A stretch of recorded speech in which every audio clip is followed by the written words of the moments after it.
Great. Tuesday, March 22nd. Um, and uh, Today's new Meghan on The View was an African American woman. I know it sounds a little disrespectful that I am not bothering to remember the name of each of these women that is, you know, auditioning for the spot to replace Meghan, but mostly it's because they're kind of all interchangeable. There isn't anything specifically interesting or unique about them. They're all just, you know, using the same tactics. Some of them better than others. Um, and I assume if they were there long enough, we get to see their full wheelhouse of tactics, because Meghan used to employ a lot of these as well. Today's entrant, um, who I'll just call Black Meghan, was an interesting little, uh, firebrand, um, and just used the tactic of the others have been sort of slow talkers, or they're making their point, but they're respectful of time and other people's time. This one, rapid fire, just going out, and I'm going to get all these words out, using all the right little catchphrases along the way, because nobody has to really understand the full extent of what she's saying or whether or not she's actually using sentences, just as long as she's getting things like critical race theory, and dropping those into her narrative, and talking so quickly from one topic to another, so that no one can actually combat the thing she started to say, because there's so many things that are wrong with the things that she kept saying that you don't even know where to begin. And I have to say, she gave it a good shot in the first segment, derailing the conversation, I think, from Ketanji Brown Jackson's nomination hearing, which, by the way, the Republicans are doing a terrible Republican thing, of just throwing out untruths and asking ridiculously stupid questions. Lindsey Graham asked her what religion she was, and to rate her religious conviction on a scale of 1 to 10. Like, what a fucking moron. Anyway, in that conversation, somehow, Black Meghan worked in CRT, and saying and talking about how the Democrats wanted to teach critical race theory to 7-year-olds or something like that, which Sonny very quickly scooped right in and said, no one wanted to teach critical race theory in elementary school. That was never a thing. Which, the thing is, every time somebody says something stupid like that, we have to tell them that's not true. And then the next topic was actually about critical race theory, and about the Republican platform. I love joy, non-education. That's right. We've said this over and over again. The Republicans want to keep them dumb, keep them poor, keep them sick, and blame everybody else. Democrats, Muslims, gays, anything you can, video games, blame anything you want, aside from the fact that you're not actually helping them be healthy, get an education, or earn a living wage. So she rattled into the whole critical race theory thing again, and then started to ramble on about, I want my kids to learn about Tulsa. I want my kids to okay, well, that's what we're talking about. American history. That's it. That's all part of American history that should be taught, which I wasn't taught as a kid, any of that, Tulsa massacre or any of that stuff. And it should be part of the curriculum. But how can you, as an African American woman, go on TV and disingenuously invoke the CRT argument against the Democrats, and then say you just want your child to learn about Black history? Because the whole CRT argument is saying people, don't teach critical race theory is basically saying, don't teach Black history.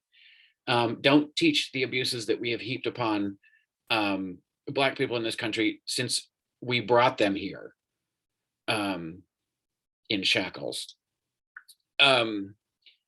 It's just, I don't understand what kind of self-respecting person does that kind of thing, knowing full well that critical race theory has never been part of the Democratic platform. And I've said this before, I will say it again. I don't know why the Democrats aren't just saying, yes, let's write a bill that says no teaching of critical race theory in elementary school. Because no one's asking people to teach critical race theory in grade school. We are asking that you teach the actual history of this country, which includes the Puritans coming over from England, having not coming here for religious freedom and to let people believe what they want to believe and live how they want to live. They left England because they felt persecuted because they were so strict. They were such Puritans. They couldn't get along with people who are more liberal. And so the whole beginning of our country is from, the evangelical right-wing Christian, where they wanted to be more buttoned up than England would let them be, or let them legislate.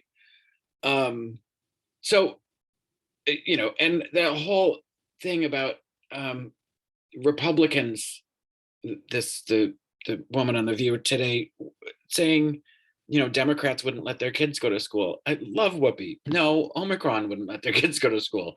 There was a virus that we couldn't contain. We still don't have kids, under 5 with any kind of vaccination. The pandemic isn't over, and everybody likes to pretend like it isn't. BA2 is coming.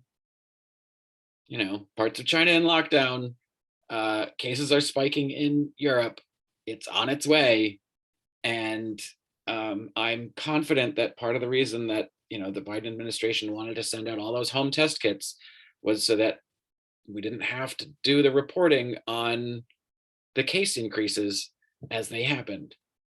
The hospitalizations will increase, but that, everything takes a couple weeks. The extreme sickness takes a couple weeks. The deaths take a couple weeks to all catch up. But we're certainly going to get there. And we don't have the population of boosted booster recipients that most of Europe does. So, it potentially is a big deal. But the cat's out of the bag now, and everybody took off their masks and you're not putting them back on. Well, you might have to. And that's not going to be good for the midterms. But again, we lost the battle on messaging, that one with Trump. And the Democrats just fucking suck at messaging. We don't stand for critical race theory. Defunding the police was never on a platform. And it doesn't mean what it sounds like. Anyway, it's just infuriating to watch people like that sort of steamroll and railroad their way through a conversation, dropping all these little bombs and just keep going, because it's too much. The whole tactic is to keep talking, throw enough of those things in there they can't possibly fact check and counterbalance every argument you're making. But I will agree, somewhere in there, and I missed a whole segment because the ABC broke in with an update on the confirmation hearings while they were at a break. I'm not exactly sure why that had to be such a breaking announcement right then. They could have done it during the noon hour. But I will agree that we need proper textbooks that are written and distributed that actually include the full history of the United States. and not the whitewashed, cherry picked version. Um, I don't know that there are educational publishers who are doing that, and um, or if any of them have the guts to print them, because I feel like um, we've sort of lost control to the people who complain the most.